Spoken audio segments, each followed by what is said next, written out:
Hello at welcome sa Cloud B Movie Recap. Ang pelikulang ikukwento natin ngayon ay ang Mortal Kombat Legends No Blind. Bago tayo magsimula ay maaari lamang mag-iwan ng subscribe, like and share. Halina't simulan na natin.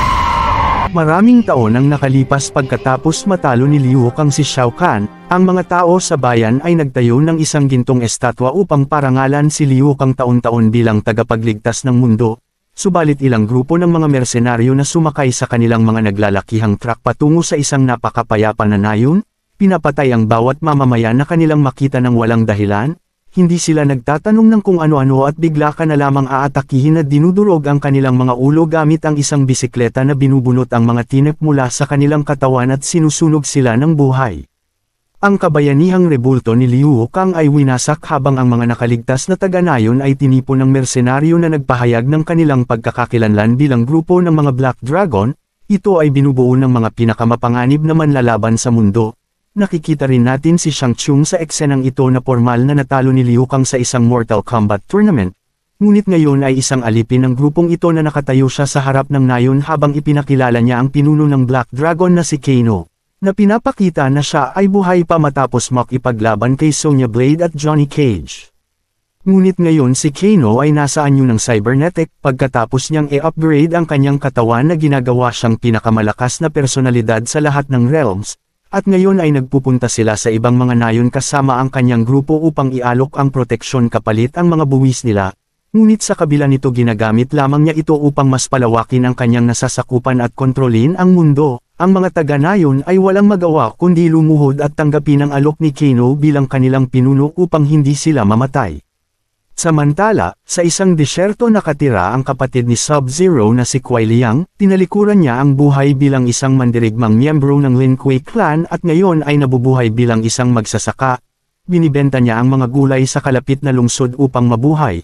Isang araw papunta siya sa lungsod upang ibenta ang kanyang pananim na gulay ngunit isang grupo ng Black Dragon ang humarang sa kanya na sina Cobra, Kabal at Kira at nais kunin ang kanyang paninda. Tinanong nila si Kuai Liang kung saan niya kinuha ang mga gulay, hindi siya sumagot kaya binugbog nila ang kawawang matanda at kinuha ang kanyang mga ibebenta.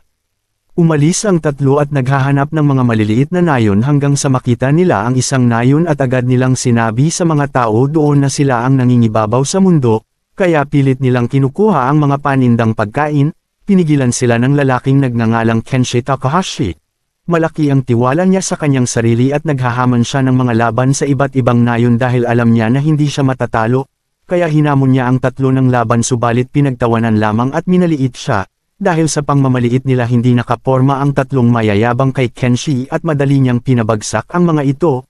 Umalis ang tatlo at nangako na maghihiganti sila. Inakala ni Kenshi na magpapasalamat sa kanya ang mga tao sa halip sumama ang loob nila dahil baka sila ay madamay sa ginawa ni Kenshi, ngunit tiwala at hindi natakot si Kenshi at hihintayin niyang bumalik ang mga kalaban. Ang tatlo ay ipinaalam kay Kano ang kanilang pagkatalo ngunit hindi nag-aalala ito at ngumiti lamang. Inutusan niya ang isa sa pinakamalakas niyang mandirigma na tinatawag na Tremor na sasama sa kanila upang maghiganti, at bigyan ng leksyon ang tumalo sa tatlo. Inutusan din niya si Shang Tsung na sumama at bantayan ang bawat magaganap sa nayon. Dito nga ay nag-deliver muli si Kuai Liang ng mga gulay sa nayon, napansin ni Kenshi ang tato nito sa braso at alam niyang miyembro ito ng Lin Kuei clan. Ang Lin Kuei clan ay isang pinakanakamamatay na mandirigma na nabubuhay. Sinabi ni Kenshi kay Kuai Liang na turuan siya ng kasanayan sa pakikipaglaban at pamamaraan ng Lin Kuei clan dahil pangarap niyang maging isang pinakamagaling na mandirigma. Subalit tumanggi si Kuai Liang kahit pa nag-alok ito ng pera. Maya-maya ay bumalik ang tatlo kasama si Tremor. Sinabi nito na lumuhod si Kenshi at magmakaawang humingi ng kapatawaran upang buhayin siya. Pumagitna si Kuai Liang at lumuhod sa kanila upang patawarin si Kenshi. Ngunit bigla siyang sinipa na humantong sa paglalaban ng dalawa.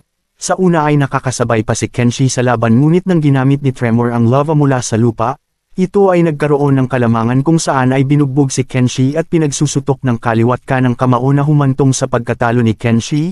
Nang tatapusin na ni Tremor si Kenshi pinahinto ni Shang Tsung si Tremor sa pagkitil ng buhay nito.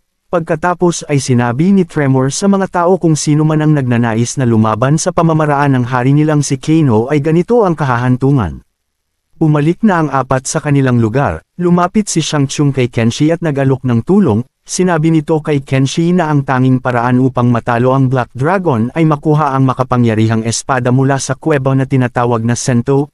Dahil nais matalo ni Kenshi ang Black Dragon, sinundan niya si Shang Tsung sa sekretong kuweba kung saan nakatago ang espada.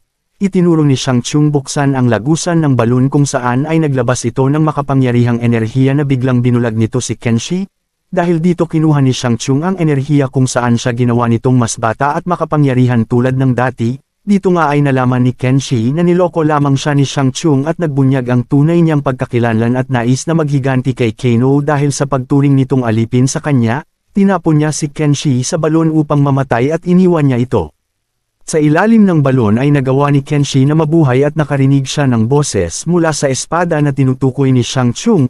Nakakausap niya ang espada at sa pamamagitan nito nagkaroon siya ng kakayahan makakita kapag hawak niya ang espada. Ginamit niya ito upang makaalis sa balon at muling mabuhay. Naglakad siya ng malayo hanggang sa mawalan siya ng malay.